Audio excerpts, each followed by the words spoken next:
에게 응답해 주실 줄 믿습니다.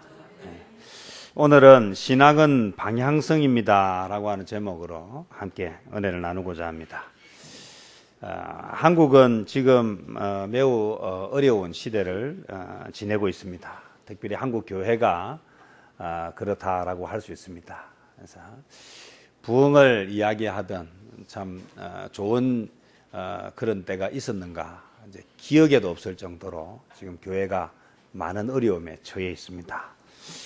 여기에는 여러 가지 이유가 있겠지만 영적으로 무지하고 또 교회와 또 목회자 또 성도들이 하나님에 대해서 이전만큼 그렇게 알고자 하고 사랑하는 마음들이 약해졌기 때문이다. 사람의 마음은 늘 변합니다. 좋은 쪽으로 변하기도 하고 또 그렇지 않은 방향으로 변하기도 합니다. 결국 누구 때문이냐라고 그 원인을 찾을 때 오늘 우리에게 가장 중요한 것은 남이 아닌 나에게서 원인을 찾는 것이 중요하다. 목회자는 목회자에게서 찾고 또 성도는 성도에게서 찾고 교회는 교회에게서 그 문제를 찾는 것. 그래서 누군가를 질책하고 누군가를 원망하기 위해서가 아니라 내가 먼저 변화되어지기 위해서, 그래서 이 위기로부터 탈출해서 기회를 만들기 위함입니다. 사실 이 한국교회의 위기를 이야기하면서 우리가 하는 이야기 중에는 이러다가 정말 교회가 우리 한국 땅에서 사라지는 것은 아닌가. 아직까지는 그렇지 않을까라고 염려하는 단계지만 이대로 가면 염려가 현실이 될 것이다. 저는 영국을 가보진 않았지만 영국에 살고 있는 분이나 또 영국에 선교사로 가 있는 분들 이야기를 들어보면 영국이 얼마나 뜨겁게 부흥이 일어나고 또 선교사를 많이 파송하던 나라였는지 우린 잘 알고 있습니다. 특별히 목회자들은 설교를 배우고 공부할 때에 영국에서 목회했던 그런 신앙의 선배들의 설교를 많이 이렇게 배우고 또 부흥을 이야기할 때 영국의 부흥을 많이 우리가 공부합니다. 그런데 지금 영국은 선교사를 파송하고 부흥하던 나라가 아닙니다. 이제는 더 이상 교회를 찾을 수가 없고 이제는 선교는 꿈꿀 수도 없는 그런 나라가 되어버렸습니다. 그렇게 되는데 그리 오래 걸리지 않았습니다. 한국 교회가 지금 돌아가는 상황들을 보면 참으로 두려운 일이지만 많이 닮아가고 있다. 참 그래서 우리가 무엇을 해야 할 것인가, 어떻게 해야 할 것인지 지금 고민하고 지금 생각하고 지금 기도하면 우리에게 이 위기가 기회가 되고 위기가 기후로 끝날 것인데, 만약에 우리가 이 시간을 잘 못 보내고 나면 우리의 염려가 현실이 될 것이고 이 위기가 정말 위험천만한 그런 상황으로 우리 앞에 다가올 것입니다. 가는 곳마다 기회가 있을 때마다 이 이야기를 하는 이유는 그래서 소망이 없으니까 살궁리 하자 이런 이야기가 아닙니다. 그래서 어떻게 할 것인가, 대안을 어디서 찾을 것인가, 답이 있기 때문에 위기를 이야기하는 것입니다. 아무리 어려운 시대를 살아간다 해도 제가 생각할 때 사사시대만큼 어려운 시대가 있었을까? 저는 이 시대가 참으로 어려운 시대임은 분명하지만 성경에 나오는 사사시대에 비하면 그래도 더 나쁘다 이렇게 말하지는 못할 것 같아요. 왜냐하면 사사시대는 정말 우리가 생각하는 나쁜 상황 가운데서도 가장 나쁜 상황이 사사시대이기 때문입니다. 제가 왜 사사시대의 이야기를 하느냐 하면 오늘 룻기 1장 1절 말씀에 보면 이 본문이 쓰여진 시대적 배경을 무엇이라고 이야기하는가 하면 사사들이 치리하던 때라고. 그래서 이 룻기의 시대적 배경은 사사들이 치리하던 때, 사사기 때입니다. 결국 이 사사시대는 제가 앞에도 말씀을 드렸지만 지금 한국 교회의 위기와 비교했을 때 결코 더하면 더했지 덜하지 않은 상황입니다. 그 상황이 얼마나 심각한지 그것은 사사들의 이야기가 쭉 이어지다가 사사기 마지막 부분에 가면 아주 대표적인 사건이 등장합니다. 그 중에 한 사건이 한 레위인에 관한 이야기입니다. 레위인은 어떤 사람입니까? 하나님을 가장 가까이서 섬기는 뭐 요즘 말로 하면 목사들 같은 종교 지도자들이라고 할 수 있습니다. 근데 그 사사기 19장에 나오는 내용을 조금 보면요, 이렇게 나옵니다. 한 레위인이 첩을 데리고 장인의 집에 문화를 하러 갔다가 돌아오는 길에 시간이 좀 늦어가지고 길에서 유숙을 하게 되었다. 그럼 요즘 말로 하면 숙박업소에 가서 잠을 잤다, 뭐 이렇게 이야기할 수 있습니다. 근데 문제는요, 한 레위인이 아내와 함께 처갓집을 방문하고 장인을 방문한 게 아니고 누구와 함께 방문했습니까? 첩과 함께 방문했다라고 하는. 오늘 이것은 무엇을 이야기하는가? 레위인이 누구를 두고 있었다는 이야기를 합니까? 첩을 두고 있었다. 성경에 나오는 많은 위기들 가운데에 하나님의 사람들이 언제 실패하고 실수하는가, 언제 문제가 생기느냐 보면 한 남자가 한 여자를 만나서 끝까지 갈 때 문제가 별로 생기지 않는데 꼭 뭐 할 때요? 다른 여자를 둘 때 문제가 생겨요. 그래서 참 이것은 오늘 이 시대를 살아가는 우리 그리스도인들에게 참으로 중요한 문제가 아닌가.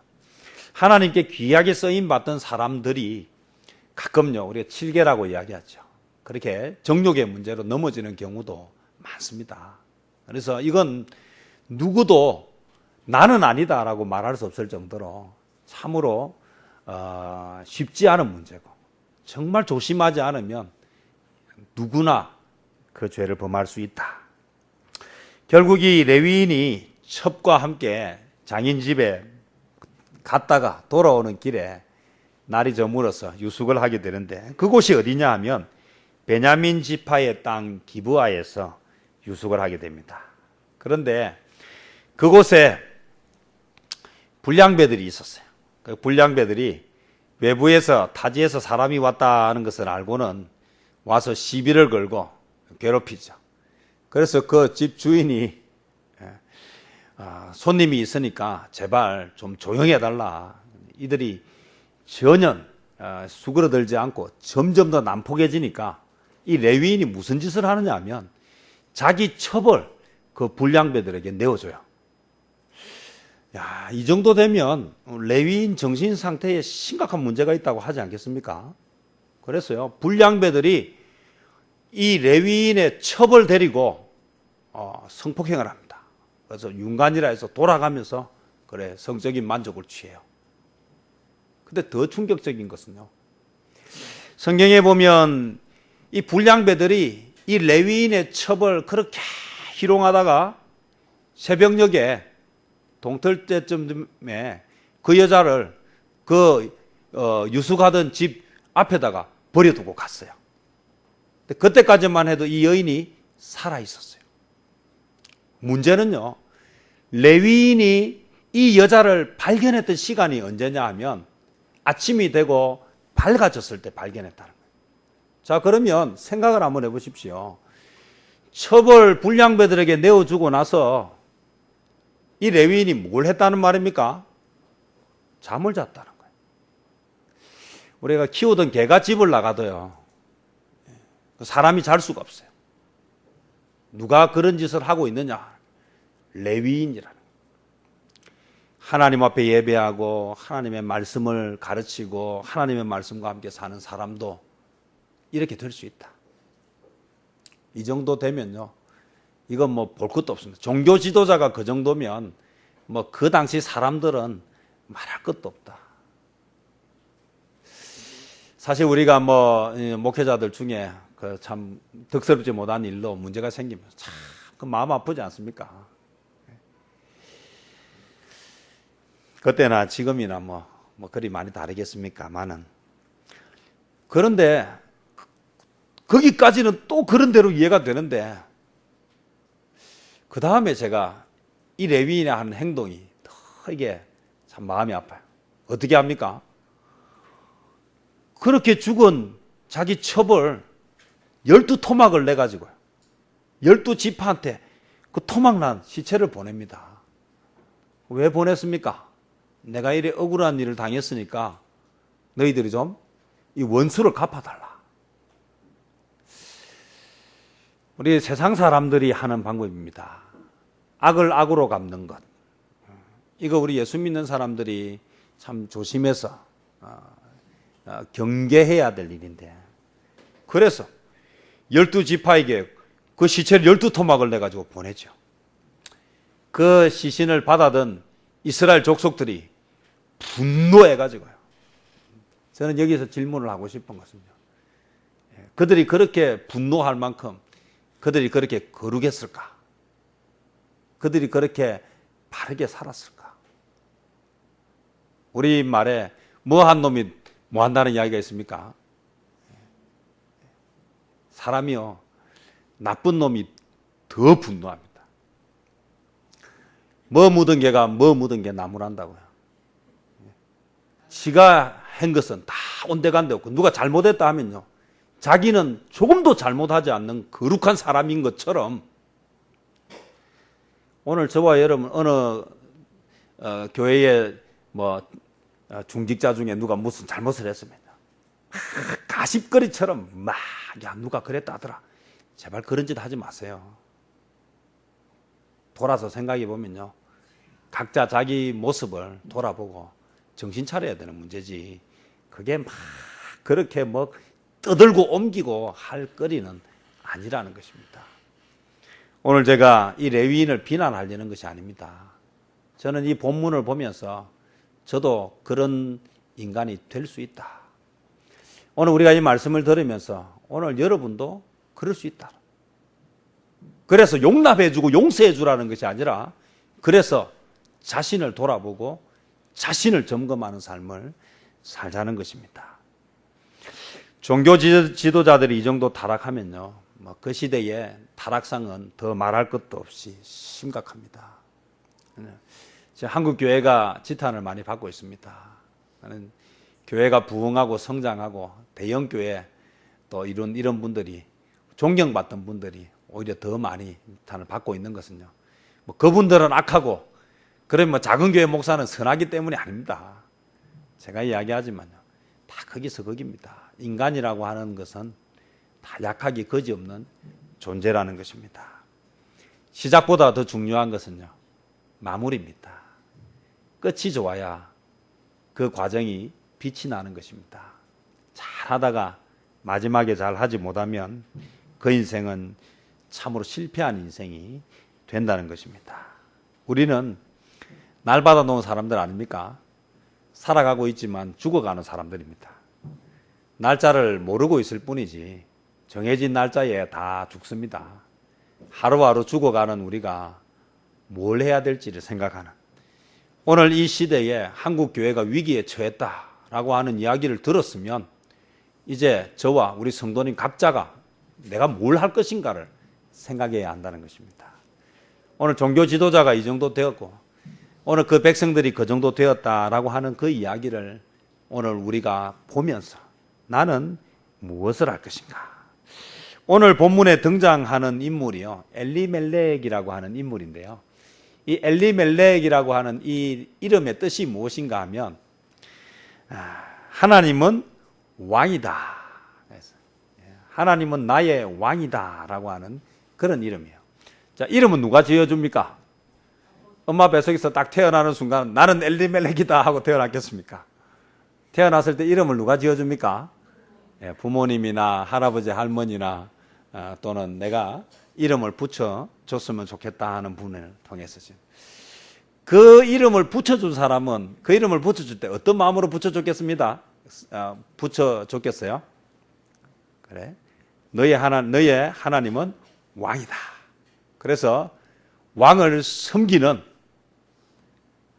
백성처럼 하나님을 섬기고 살아라, 그렇게 이름을 딱 붙여줬는데, 이 엘리멜렉은 뭐 했습니까? 이름대로 살지 아니하고 하나님을 버렸다. 여기에 또 나오미라고 하는 그 엘리멜렉의 아내가 나오는데, 이 나오미의 이름의 뜻은 무엇인가 하면 사랑스러움, 감미로움, 즐거움, 희락, 이런 뜻이에요. 이것은 무엇인가 하면 하나님의 즐거움이 되어라, 하나님의 기쁨이 되어라, 그런 의미로 그 이름을 딱 지어줬어요. 각자 이름에는 뭐가 있습니까? 그게 다 뜻이 있습니다. 그런데 이 나오미도 하나님의 즐거움이 되지 못하고 누구의 즐거움을 쫓아서, 자신의 즐거움을 쫓아서, 가족의 즐거움을 쫓아서 살았다. 결국 이 엘리멜렉과 나오미는 하나님의 백성으로, 하나님 중심으로 하나님을 즐거워하면서 하나님을 섬기면서 살아야 하는 그런 사람들인데 그렇게 하지 못했어요. 그 대표적인 것이 무엇인가 하면 1절에 보면 유다 베들레헴의 한 사람이 그의 아내와 두 아들을 데리고 어디로 갑니까? 모압 지방에 가서 거류하였다. 이 중요한 것은요, 베들레헴은 하나님이 다스리고 하나님을 믿는 땅인데 그 땅을 버리고 어디로 갔다? 모압이라고 하는 곳으로 갔다. 문제는 모압이라고 하는 곳은 어떤 곳인가 하면 하나님을 섬기지 않고 하나님을 믿지 않는 곳으로 갔어요. 내가 하나님의 자녀로, 우리 예수 믿는 부모 밑에서 탁 태어났으면 뭐를 지켜야 됩니까? 신앙을 딱 지키고 그렇게 하나님 섬기면서 살아야 되는데, 어느 날 뭐합니까? 머리 굵어지면서 이제는 내가 내 인생을 살아야 되겠습니다. 이제는 하나님 믿는 거 이제 그만하고, 이제는 교회 가는 거 좀 그만하고 살아야 되겠습니다. 이렇게 하면 이게 무엇을 의미하겠습니까? 결국 엘리멜렉과 나오미가 모압으로 갔어요. 모압으로 갈 때 그에게는 아들이 있었어요. 그런데 사실은요, 행동하기 전에 벌써 뭐가 움직였습니까? 마음이 움직인 것입니다. 이미 몸이 움직이기 전에 이미 마음이 떠났어요. 그들은 비록 베들레헴에 있었지만 이미 그들은 하나님을 떠난 사람들이에요. 하나님을 떠나서 살았을 때 그들에게 주어진 것이 무엇인가? 두 아들이 있었는데요. 기론과 말론이라고 하는 두 아들이 있었는데, 그러면 기론이라고 하는 이 이름의 뜻이 무엇인가? 그것은 병약함이에요. 아들이 태어날 때 병약했는지, 병약하게 살라고 그렇게 이름을 지어주지는 않았어요. 말론이라고 하는 이름은 쇠약함이라는 뜻이에요. 살아보니까 막 사는 게 너무 힘들죠. 제가 야베스 이야기를 하지만요, 얼마나 이 아이가 태어나면서 주변 사람을 고통스럽게 했는지, 특별히 그 어머니에게 고통이 됐어요. 이름을 뭐라고 지어줬어요? 고통아, 이렇게 했지. 그게 야베스지 않습니까? 하나님을 떠나서 살아가는 삶은 어떤 삶이 될 수밖에 없다? 병약하고 쇠약한 삶을 살 수밖에 없다는 것을 이 엘리멜렉의 가정을 통해서 우리가 확인할 수 있다는 것입니다. 결국 그들이 베들레헴을 떠나서 모압으로 갔는데 결국 어떻게 됐느냐? 오늘 그것이 2절, 3절, 4절에 나오고 있습니다. 그들이 어떻게 됐습니까? 베들레헴을 떠나서 모압으로 갈 때는 어떤 마음으로 갔겠습니까? 지금보다 잘 살고 싶어서 갔어요. 지금보다 더 나은 삶을 살고 싶어서 갔어요. 그런데 가서 그곳에서 누가 죽게 됩니까? 엘리멜렉이 죽어요. 간지 얼마 되지 않아서 엘리멜렉이 죽고, 그래서 이 아들들이 이제 장성하니까 뭐를 해야 됩니까? 때가 되면 결혼을 해야 되잖아요. 근데 누가 결혼하겠습니까? 사는 동네가 어떤 동네입니까? 모압이라고 하는 동네에, 그곳에 사는 사람은 하나님을 믿지 않는 사람들이에요. 그래서 믿지 않는 여자를 아내로 맞이하게 돼요. 그래서 믿는 가정이 어떤 가정으로 변합니까? 믿지 않는 가정으로 변해간다. 그때 맞아들인 며느리 둘의 이름이 오르바라고 하고 루시라고 하는 두 여자를 며느리로 맞이하죠. 그런데 그러고 나서 얼마 되지 않았어요? 10년도 채 되지 않아서 두 아들이 죽어요. 남편도 죽고 두 아들도 죽고.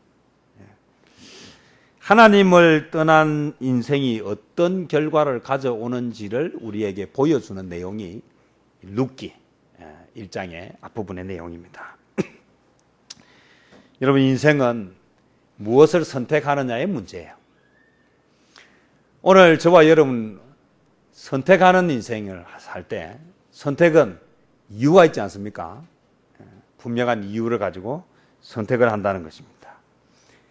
그들이 모압으로 갈 때는 이것이 사는 길인 줄 알고 이것이 잘 되는 길인 줄 알고 이것이 살고 싶어서 잘 되고 싶어서 간 길이었는데 결국 10년도 채 되지 못해서 그들에게 돌아온 것은 무엇이었다? 실패한 인생이었다는 것입니다.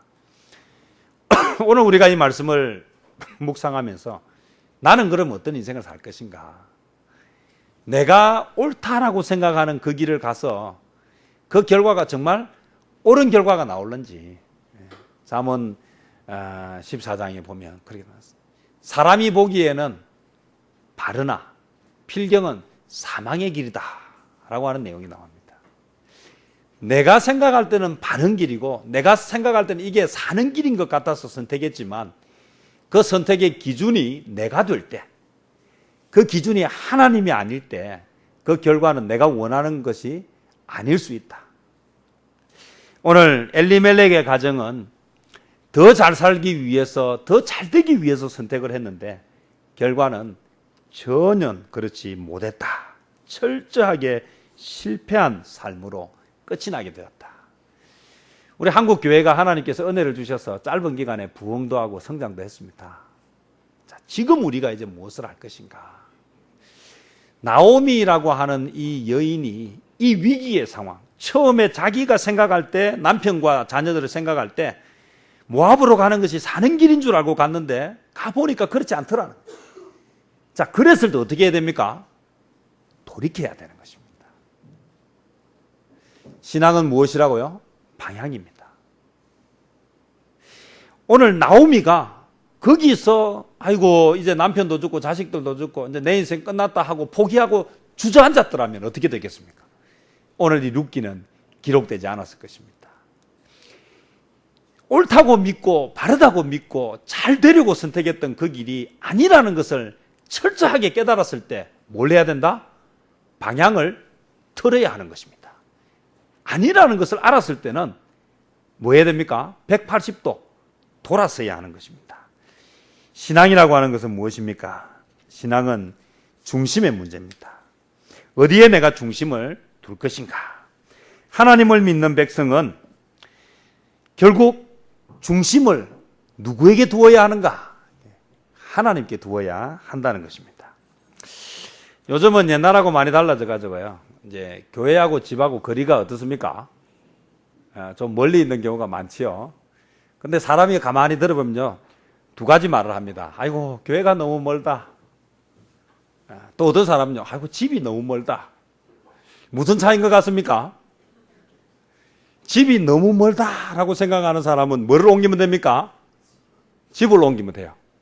근데 교회가 너무 멀다라고 생각하는 사람은 뭘 옮기면 됩니까? 교회를 옮기면. 자, 중심이 어디에 있느냐는 것은. 중심이 어디에 있느냐.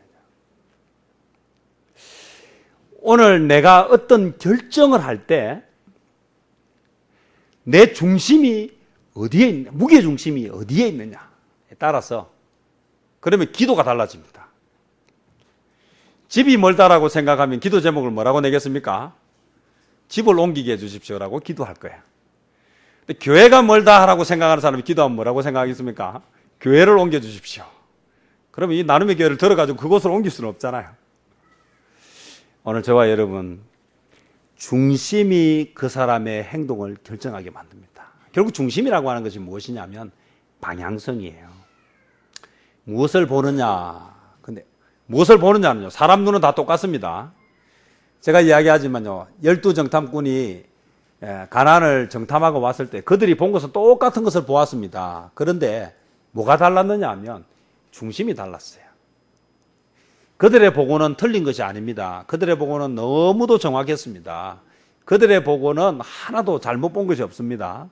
그런데 중심을 어디에 두고 보느냐에 따라서 너무 좋은 것이니까 우리 힘으로 갖는 것이 아니라 하나님이 주시겠구나 라고 생각하면 좋은 것을 봤을 때 어떤 생각이 듭니까? 감사하죠. 그런데 하나님 중심으로 보지 못하면요, 너무 좋지만 내가 먹기에는 너무 크다, 부담스럽다라고 결론을 내릴 수밖에 없다는 것입니다. 만약에 10명의 정탐꾼이 갈렙과 여호수아와 같은 고백을 했더라면 어떤 일이 벌어졌겠습니까? 12명이 한 목소리로 이야, 정말 가나안은 젖과 꿀이 흐르는 멋진 땅이더라. 하나님이 저곳을 우리에게 주시기만 하면, 주신다고 약속하셨으니 이제 저기에 들어가서 우리가 어떻게 하고 살까를 생각했더라면, 그렇게 감사하고 그렇게 고백했더라면, 그들의 무게중심이 하나님의 약속에 있었더라면, 하나님의 살아계심과 하나님의 전능하심에 있었더라면 그들의 보고가 달라졌을 것이고 그들의 행동이 달라졌을 것입니다. 하나님은 준비된 사람과 준비된 세대를 쓰십니다. 오늘 제가 주일학교 설교를 하면서도 그랬어요. 하나님이 쓰시는 사람은 어떤 사람인가? 그래서 두 가지 질문을 했습니다. 신앙은 좋은데, 믿음은 있는데 실력이 없어요. 또 하나는 믿음은 없는데 실력은 있어요. 누구를 쓰시겠습니까? 하나님은 둘 다 쓰지 않습니다. 왜냐하면 믿음과 실력이 겸비되어 있어요. 마지막에 하시는 분은 누구십니까? 하나님이 하시기 때문에. 사람이 능력이 있으면 뭐 얼마나 있겠습니까? 사람이 아무리 건물을 잘 지어놔도 뭐 태풍 오니까요. 제가 그 자전거 요즘 타는데요. 그 온천천을 가보니까요. 와, 그 온천천 넘었다 해도 저는 이제 보질 않아서 몰랐습니다. 근데 운동하라고 막 세워놨던 그 큰 철거 우조물들이요. 막 쓰러져 있어요. 이야, 사람이 일부러 넘어뜨리려도 안 되는 건데. 물이 이번에 막 얼마나 많이 흘렀는지 그 큰 쇠기둥들이 막 넘어져 있는 거예요. 도로가 파헤쳐져서 막 보수공사를 하고 있어요. 내가 아무리 잘 지어도, 지을 실력이 있어서 지어도 하나님이 허물면 그건 아무 의미가 없는 것입니다. 실력은 하나님이 보시고자 하는 마음인 것입니다. 게으르고 나태하게 살면서요. 예배 드릴 때는 막 살아있는데 예배 드리고 나가면 도대체 예수 믿는 사람인지 알 수가 없는 사람들. 찬양하고 기도할 때는 막 불같이 하는데 삶이 성실하지 못한 사람들. 오늘 저와 여러분 신앙과 믿음이 겸비되어져야 하나님이 쓰십니다. 중요한 것은요, 다윗이 골리앗을 이겼던 것은요 그의 능력이 아닙니다. 그가 하나님께 무게중심을 두었기 때문입니다. 사울 왕은 왜 골리앗을 이기지 못했습니까? 그는 다윗보다 싸움도 잘하고 힘도 있었습니다. 그런데도 그는 골리앗을 이길 수 없었습니다. 그의 무게중심이 하나님께 있지 아니하고 사람에게 있었기 때문입니다. 10명의 정탐꾼들이 무게중심을 사람에게 두었기 때문에 그들은 너무 좋아도 감히 욕심낼 수 없는 큰 적으로 보여졌고, 그것은 그들 스스로가 메뚜기라고 생각할 수밖에 없었다는 것입니다. 오늘 설교 제목이 무엇입니까? 신앙은 방향성입니다. 여러분, 회개하는 것과 후회하는 것의 차이가 무엇이라고 했습니까? 후회는요, 아이고 내가 잘못했구나, 내가 왜 그랬을까라고 뭐만 하는 것입니까? 반성만 하는 것입니다. 회개는 뭐 하는 것입니까? 돌이키는 것입니다. 예를 들어서 한번 보면요, 차를 잘못 탔어요. 급한 마음에 타고 보니까 내가 차를 잘못 탔어요. 잘못 탔다는 걸 알았습니다. 그럼 어떻게 해야 됩니까? 빨리 내려야죠. 빨리 내려야죠. 예를 들어서 한 사람은요, 내가 왜 차를 잘못 탔을까, 이 바보 같은 자기 머리를 막 쥐어받으면서 닭똥 같은 눈물을 막 흘리고 그러면서 아이고 내 인생 내가 지금 차를 잘못 타, 나는 왜 이럴까, 맨날 왜 이럴까 막 그렇게 울면서 계속 그 차를 타고 가고 있어요. 근데 한 사람은요, 차를 잘못 탔네. 그럼 그때 어떻게 빠른 차를 내릴까? 그래서 운전하는 사람에게 내가 차를 잘못 탔는데 좀 세워주세요. 울지도 않고 세워주세요. 그래가지고 차에서 내렸어요. 어떤 사람이 바른 삶을 사는 사람이라고 할 수 있겠습니까? 프란치스 셰퍼가 한 내용 중에 이런 내용이 있어요. 회개는 눈물 없이도 할 수 있다. 회개는 눈물 없이도 할 수 있어요. 그건 꼭 뭘 말합니까? 아니라고 생각하면요, 울고 있을 시간이 어디 있습니까? 뭐 하면 됩니까? 빨리 돌아서 버려야죠. 방향입니다. 오늘 저와 여러분, 룻기가 왜 기록된 줄 아십니까? 그들이 잘못 갔어요. 잘못 갔다는 사실을 누가 알았습니까? 나오미가 알았어요. 문제는 알았을 때 어떻게 하느냐는 거예요. 그때 내가 그때 잘못 선택했지. 내가 잘못 선택해가지고 그때 남편이 가자 할 때 내가 막았어야 되는데 내가 오히려 더 부추겨가지고 남편도 잡아먹고 자식도 잡아먹고 내 같은 건 살면 안 돼라고 그렇게 자학하고 스스로 목숨을 끊어서 그렇게 끝이 났다면 오늘 이 룻기는 존재하지 않을 텐데. 이 나오미가 무엇을 했다? 잘못 왔다는 것을 알았을 때에 방향을 틀었습니다. 어디로요? 다시 이스라엘로 돌아가야겠다. 오늘 저와 여러분, 신앙은 방향입니다. 아니라고 생각되는 그때에 돌아설 수 있는 저와 여러분 되시기를 축복합니다. 기도하고 말씀을 점검하시고 내가 진짜 이대로 살아도 되겠는가? 이대로 살다가 되겠는가? 라고 하는 내 스스로 나의 문제가 무엇인지를 보고 기본적인 신앙의 삶을 돌이키고 하루하루 살아갈 때에 정말 성실하게 부지런하게 남 이야기하면서 세월 죽이지 마시고 내 인생, 내 삶을 어떻게 살 것인지 철저하게 돌아보면서 방향을 전환해서 하나님의 사람으로 살아가는 저와 여러분 되시기를 주님의 이름으로 축복합니다. 기도하겠습니다.